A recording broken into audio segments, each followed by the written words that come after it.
phone rang, and it's any parent's worst nightmare to get a phone call like that. It's my friend Sean on his cell phone. He said, from what I remember, he just said, "Pat, Terrell's been in a bad accident. You got to get down here." At the party, I saw Terrell. He was across in a different room, and we just kind of waved. It was kind of a neat sort of experience. We've never been at the same party at the same time, even though he was my little brother.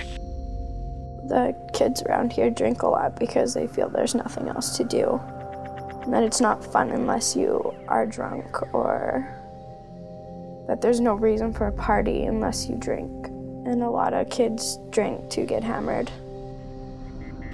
The party started to die out, and one of my friends came in the door, and he was kind of acting a little weird, and I asked him what's going on, like frantically, because I knew something was really wrong. And he just said there's a car accident. I know a lot of bush parties here, when people are planning on going home, they get with the group they came and go, okay, who's the soberest? And think that that's better than nothing. When I got there, I could see the car over the hill, upside down. I could just hear people screaming. And at that point, my friend came up to me. I could just see in her eyes that something was really wrong. I just had a terrible feeling in my stomach. And she just said that Terrell's friend found his body. At that point, I think I just fell down. I stood at the bank, and finally, I can't recall if it was Sean or who it was, came up and grabbed me and said, "Pat, he's dead." And that's when I lost it. But as I got to the bottom of the hill, the officer looked up and he saw me. I don't know, the other one radioed that I was coming down. So he walked me around the car. As I got around to the other side of the car, he turned the flashlight on, and he was laying there backwards. Somebody rolled him over. So the first thing I did was just ran up to him, picked his head up, and just kept saying, "My baby." And he gurgled, so that scared me. And as I put his head down, I wasn't in there 5 seconds, and then I was told I had to leave so the policemen could do their job.